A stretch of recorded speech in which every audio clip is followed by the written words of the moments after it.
일본의 시족 계보서가 발간되어 세간의 이목을 집중시키고 있습니다.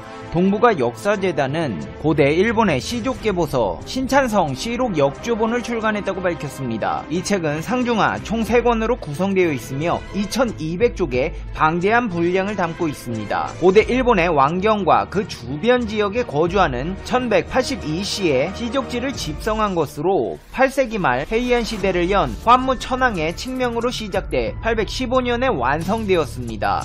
고대 일본 시족들의 본관, 사적, 조상의 유래 등 실태를 이해하는 데 중요한 사료로 쓰이는데요. 고대 일본의 시족 1182시 중 한국계 시족 150시가 추가로 발견되었습니다. 기존 밝혀진 한국계 시족 163시와 합하면 고대 일본 시족 전체의 26%가 한국계인 셈입니다. 일본의 시족을 구성하는 한국계 313시 중에서도 백제계가 202시로 가장 많다는 연구 결과가 나왔습니다. 특히나 한국계 시족 중에서 특징적인 것은 백제 무령왕 후손인 화조신입니다. 이 시족은 신찬성시록 편찬을 시작한 환무천왕의 외척으로 당시 외국계 시족의 최고 위치에 있었습니다. 신찬성시록 전체의 구성은 천황과의 후손임을 주장하는 시족들을 황별로 배치하고 일본 신화에 등장하는 신들의 후예 시족들을 신별로 외국계인 도래계 시족의 후손들을 제번으로 기록했습니다. 이들은 일본 왕권을 구족하는 시족들이며 상당수는 현실의 천황에 봉사하는 관인층이었습니다. 313시의 시족 중에는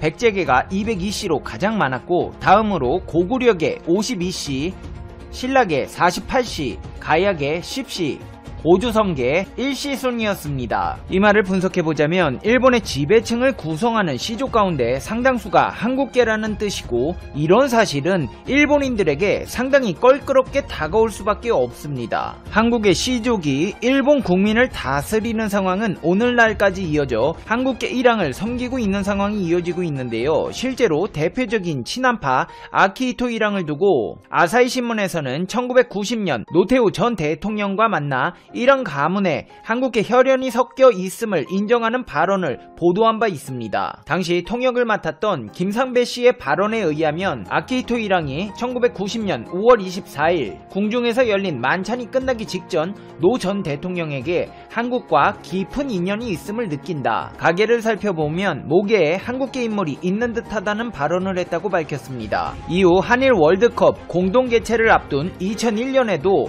일왕 가문과 백제의 인연을 구체적으로 언급한 바 있는데요. 당시 아키히토는 저 자신으로서는 간무천왕의 생모가 백제 무령왕의 자손이라고 속일봉지에 기록되어 있다는 점에서 한국과의 인연을 느끼고 있습니다. 무령왕은 일본과 관계가 깊었고 이때 이래로 일본의 오경 박사가 대대로 초청되기에 이르렀습니다. 또한 무령왕의 아들 성명왕은 일본에 불교를 전해준 것으로 알려졌습니다. 아키히토는 한국계로서 일본인들의 만행에 대한 책임을 느꼈는지 과거 식민지배나 전범 피해자에 대한 직접적인 사과 같은 평화주의적 언행 외에도 한국 관련한 친화적 발언을 꽤나 한 인물로 알려져 있습니다. 일본이 저질렀던 만행들을 반성하고 크게 뉘우치고 있으며 총리 아베 신조에게 후손들을 위해서 바른 역사를 가르치라고 일침을 날리기도 했습니다. 미래를 위해서라도 과거의 전쟁을 반성해야 합니다. 일본에 의해 초래된 불행했던 시기에 한국 국민이 겪은 고통을 생각하며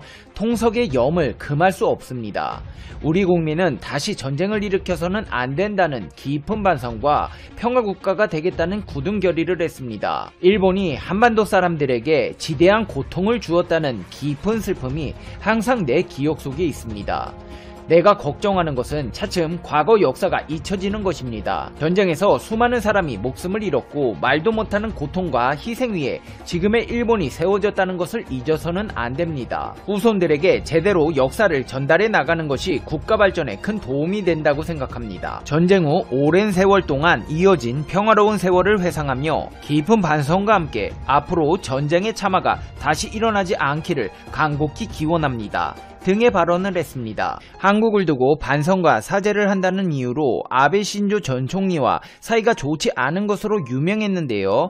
아키히토가 사죄 발언을 할 때마다 아베 신조는 이상한 말 하지 말고 그냥 기도나 하십시오 라고 하는 등 갈등을 빚어왔습니다.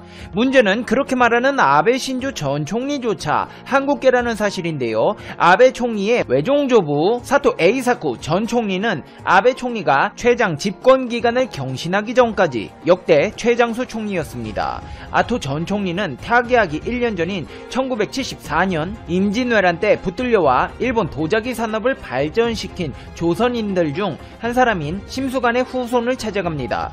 그리고 우리 가문도 임진왜란 이후 조선에서 넘어왔으머니다 라고 고백하고 무기식지 말하지 않아도 다 알고 통한다는 뜻의 휘호를 남깁니다. 한국계라는 사실이 알려지면 겪게 될 차별을 두려워한 사토 전 총리는 유력 정치인으로 쌓아온 자신의 권력이 무너지는 것이 두려워 차마 사람들에게 고백하지 못하는 상황이었는데 자신과 달리 한국계 뿌리를 당당히 밝혀온 심수관의 모습에 부끄러움을 느끼다가 숨을 거두기 전 대나무 숲에서 자신의 속마음을 드러내듯 심수관의 후손에게 고백을 한 뒤 1년째 되는 날 세상을 떠났다는 것입니다. 2006년 주간 아사히는 아베가에서 40여 년간 머물며 아베 형제를 키워낸 구보 우메라는 여성이 아베 총리의 아버지 신타로가 가끔 집안에서 나는 조선인이다 라고 말했다고 증언한 기사를 보도하기도 했습니다. 자신의 외종조부나 아버지와는 달리 아베 신조에게 한국계라는 사실은 철저하게 감추고 싶은 치부와도 같습니다.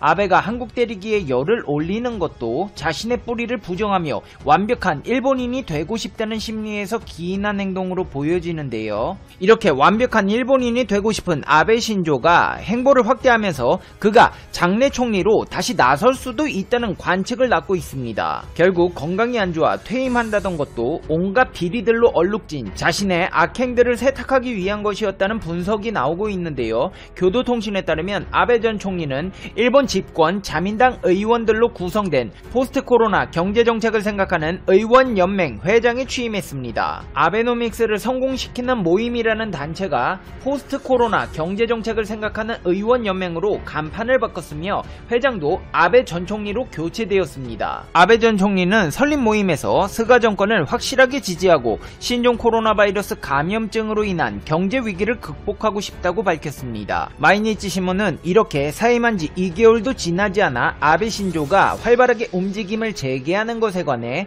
주변에서는 벌써 총리로 세 번째 등판하기를 기대하는 목소리가 나온다고 분위기를 전했습니다. 아베 신조는 총리 재임 중 사실상 휴면 상태에 있던 보수 우파 모임인 창생일본도 조만간 재개시킬 것으로 알려졌습니다. 오지랖 넓기로 유명한 아베 신조의 활동은 여기서 그치지 않는데요. 아베 신조 전 총리는 2020 도쿄올림픽의 명예 최고 고문도 맡습니다. 아베 신조가 올림픽 조직위원회 명예 최고 고문을 맡고 있는 일본은 도쿄올림픽 해외 관객 자가격리 면제 검토도 하면서 올림픽에 본격적인 시동을 거는 모양새인데요. 이뿐만 아니라 올림픽 선수단과 달리 수송 지원이 곤란한 관객을 위해 입국 후 대중교통 이용을 허용하는 방안이 검토되고 있습니다. 문제는 일본의 코로나 상황이 역대 최악이라는 것입니다. 신규 확진자 수가 1660명을 넘으며 도쿄의사 협회장은 일본이 제3의 물결 감염에 들어갔다고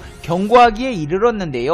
스가 요시히데 일본 총리는 무슨 배짱인지 제2의 국가 비상사태를 선포할 필요는 없다고 말했습니다. 게다가 일부 전문가들이 바이러스 확산의 원인으로 지목한 일본 내 여행 장려 정부 캠페인을 수정할 계획은 없다고 밝혔습니다. 이제 페페TV의 결론입니다. Conclusion. 페페TV. 실험이랍시고 야구장에 사람들 다 모아놓고 정신나간 짓 하더니 결국 또 터졌네요. 이런 정신나간 국가로 누가 올림픽을 보러 가겠습니까? 목숨 걸고 올림픽 볼 만큼 용감한 사람이 누가 있겠냐고요. 네? 아베씨 또 슬금슬금 기어나와서 한자리 해드시려 그러나 본데 잔잔바리 협회 회장 같은 거 말고 총리 하세요. 총리 그래야 일본을 단시간에 추락시킬 거 아니에요. 그리고 한국계라는 사실을 부정하려 하면 할수록 자신의 업보가 늘어나고 있다는 걸 왜 몰라요. 증조부나 부친도 다 세상 떠나기 전에 못 참고 고백을 하고 갔잖아요. 나는 한국인이다. 얼마나 답답하면 그랬겠어요. 지금부터 죽을 때까지 반성해도 늦었습니다. 하루빨리 고백하고 자아성찰의 시간 가져보도록 하세요. 페페TV 시청자 여러분은 어떻게 생각하세요? 페페TV는 여러분의 생각이 궁금합니다. 댓글로 여러분의 생각을 남겨주세요. 그러면 여러분 오늘 하루도 행복한 하루 되세요. 당신은 소중하니까요. 다음 영상에서 봬요. 안녕.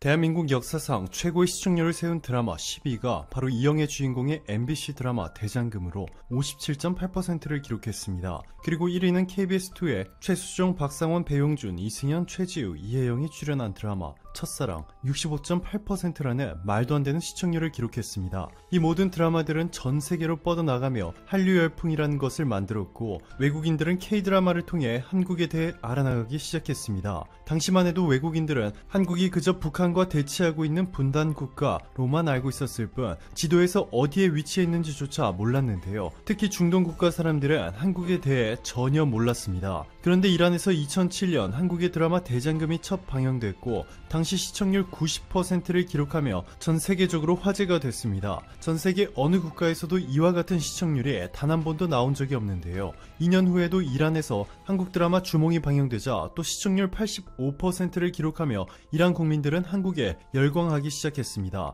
한국 드라마에 너무나 빠져버린 나머지 한 이란 청년은 한국으로 가서 한국인 여성에게 청혼하겠다며 집안 재산인 양과 여러 가축을 팔려고 했다가 들켜서 아버지에게 혼인한 케이스도 발생했고 급기야 한국 드라마가 이란에서 저녁 시간대에 외출 대신 집에서 가족들끼리 TV를 보는 문화까지 만들었다고 사람들은 말하고 있습니다. 뿐만 아니라 이란에서는 한국의 삼성전자 점유율이 61.11%로 화웨이의 4배, 샤오미의 7배, 애플의 12배를 뛰어넘고 있습니다. 마치 한국을 보는 듯한 착각을 하게 만드는데요. 대신 한국은 이란에서 해마다 4조 원이 넘는 석유를 수입해 주었습니다. 자, 그런데 이렇게 사이가 좋았던 한국과 이란에 큰 문제가 하나 발생했습니다. 이란 정부가 조직적으로 계획해 한국 유조선을 납포한 지 어느덧 10일이 넘었는데 아직까지도 억류를 해제하지 않고 있습니다. 영국의 파이낸셜 타임스는 이란이 한국 국적의 유조선을 납포한 뒤 한국이 7억 달러의 현금을 돌려주지 않고 있다고 비난하고 있다. 이란이 한국 유조선을 납포한 이유는 미국의 제재로 한국은행이 돌려주지 못하고 있는 7억 달러의 이란 현금 때문이다. 이란이 돈 때문에 동맹국에 공개적인 논란을 일으킨 것은 드문 일이다. 중국조차 이란에 돈을 주고 있지만 한국인들은 전혀 신경 쓰지 않는 것처럼 이란을 취급해 이란이 화났다 보도했습니다. 자, 그런데 최근 충격적인 소식이 또 하나 전해졌습니다. 이란에서 한국 정부가 동결된 이란 자금으로 구급차를 사서 보내겠다고 제안했으나 이란이 거절했다라는 국내 보도가 쏟아져 나왔는데요.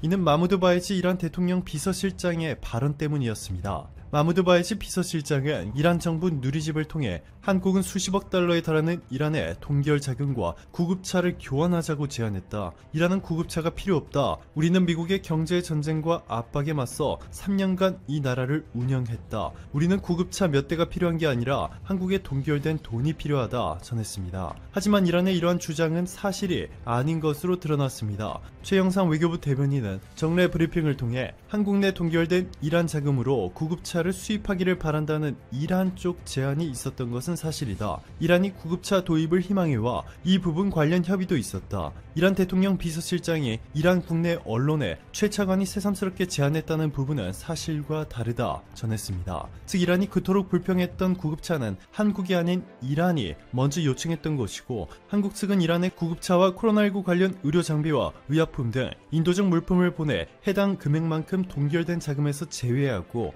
추후에 미국이 이란에 대한 경제 제재를 완화하면 그때 한국이 모든 이란 자금을 돌려주는 방법을 제안한 것이죠. 그런데 이란 정부가 이렇게 한국과의 갈등이 더 커지도록 부추기고 있는 데에는 두 가지 숨겨진 이유가 있었습니다. 첫 번째는 일본이 주로 한국을 상대로 남발하는 방법인데 바로 이란 내 국내 정치 상황이 코로나로 엄청난 위기를 겪으면서 국민들의 분노가 다른 곳에 향하도록 하기 위해서였습니다. 이라크나 사우디아라비아 등 대부분의 중동 국가들은 이미 코로나19 팬데믹을 잠재우고 안정기에 접어들었는데 이란은 아직도 하루에 6,000명이 넘는 일일 신규 확진자가 터져나오고 있습니다. 아랍뉴스는 이란 정권이 핵무기를 추구하는 바람에 코로나 사망자가 급증하고 있다 라는 제목과 함께 이란에서 코로나19로 인한 사망자가 20만 1000명을 넘어섰다. 이것은 지금까지 세계에서 이란이 가장 높은 사망률을 기록하고 있다는 것을 의미한다. 이란 정부의 공식 집계보다 실제 사망자 수는 4배가 더 많다. 이란의 최고 지도자는 지난주에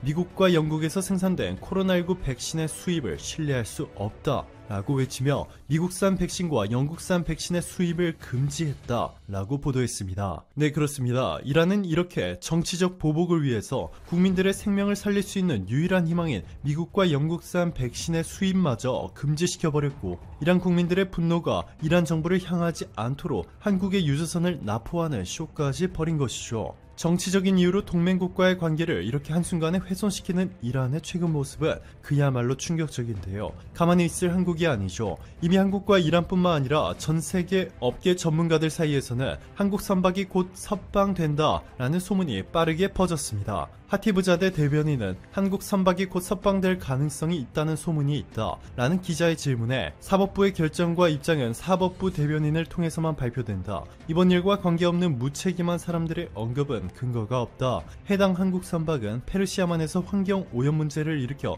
사법부의 지시로 억류되었으므로 재판을 위한 절차가 진행되고 있다. 따라서 이 사건의 사정 변경은 사법부의 소관이다. 라며 이란 정부는 한국 유조선 납포와 전혀 관련이 없다고 발뺌하고 있지만 이미 이란의 정치적 속셈이 명백히 밝혀졌습니다. 더 황당한 것은 한국이 납포된 한국의 선박을 구조하기 위해 이란의 청해부대를 파견하자 이란이 최대 함정인 헬기 수송함 마크린까지 파견하며 마린 파워 99 훈련을 시작한 것입니다. 이란 해군이 보유한 가장 큰 함정으로 특공대를 태운 헬기가 마크란에 착륙하는 장면을 대대적으로 공개하며 마치 한국에 선전포고하는 듯한 모습을 보였습니다. 자, 그런데 추가로 최근 한국의 신의 한 수가 나왔습니다. 최근 중동 내 이란의 유일한 우군이었던 카타르가 사우디와 극적으로 화해하면서 이란이 완전히 고립되어 버렸습니다. 사우디는 지난 2017년 친이란 성향을 문제 삼아 카타르와 단교했는데 3년 7개월 만에 사우디가 카타르의 국경을 재개방했습니다. 알자지라에 따르면 아흐마드 나세르 무함마드 일사바 쿠웨이트 외교장관은 사우디와 카타르가 영공, 육로, 해상 국경을 연다는 합의에 도달했다 밝혔습니다. 이로써 이란은 중동 내에서 완전히 고립되어 버릴 위기에 처했고 같은 시기에 한국이 카타르에 이란 억류 선박 해결 지원을 요청한 것입니다.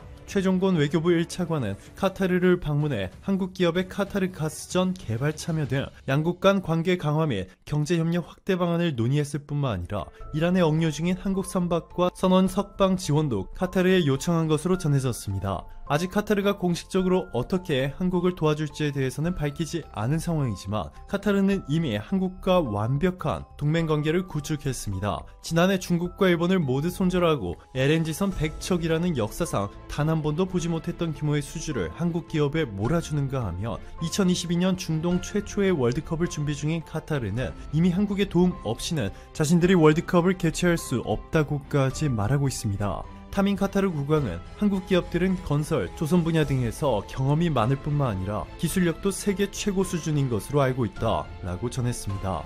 오늘도 감사합니다. 최고로 멋진 하루 보내시길 바랄게요.